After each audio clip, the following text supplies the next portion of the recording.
அனைவருக்கும் வணக்கம். என் லைஃப்பில் இந்த மாதிரி ஒரு பெயின்ஃபுல்லான ஒரு சுச்சுவேஷனை நான் ஃபேஸ் பண்ணதே கிடையாது. மனசு முழுக்க வலி வலி மட்டும்தான். இந்த சுற்றுப்பயணத்தில் என்ன மக்கள் பார்க்க வராங்க.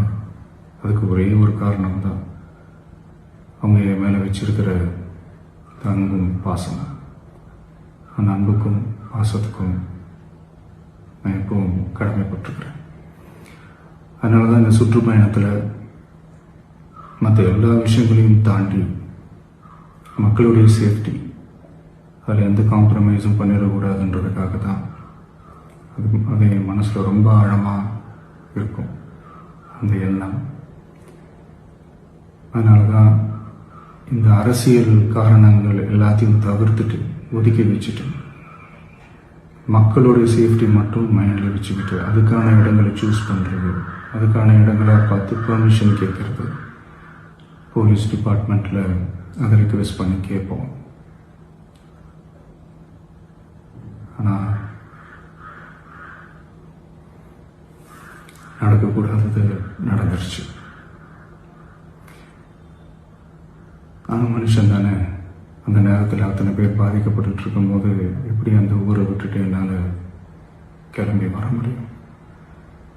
நான் திரும்ப அங்கே போகணும்னு இருந்துச்சுன்னா அதை ஒரு காரணம் காட்டி அங்கே வேறு சில பதட்டமான சுச்சுவேஷன்ஸ், வேறு சில அசம்பாவிதங்கள் அந்த மாதிரி எதுவும் நடந்துடக்கூடாதுன்றதுக்காக தான் நான் அவாய்ட் பண்ணேன்.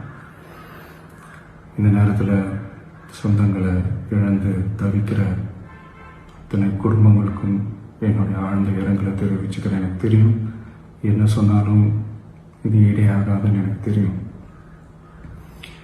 ஹாஸ்பிட்டலில் ட்ரீட் பண்ணிகிட்ருக்கிற எல்லாருமே சீக்கிரமாக க்யூர் ஆகி வரணுன்றது இந்த நேரத்தில் நான் வேண்டிக்கிறேன். கூடிய சீக்கிரமே உங்கள் எல்லாரையும் நான் சந்திக்கிறேன். இந்த நேரத்தில் எங்களுடைய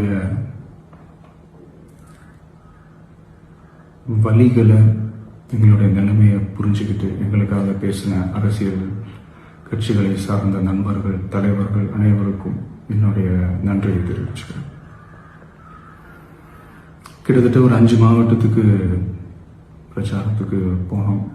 இந்த மாதிரி எதுவுமே நடக்கல. ஆனால் கரூரில் மட்டும் ஏன் எப்படி நடக்குது, எப்படி நடக்குது?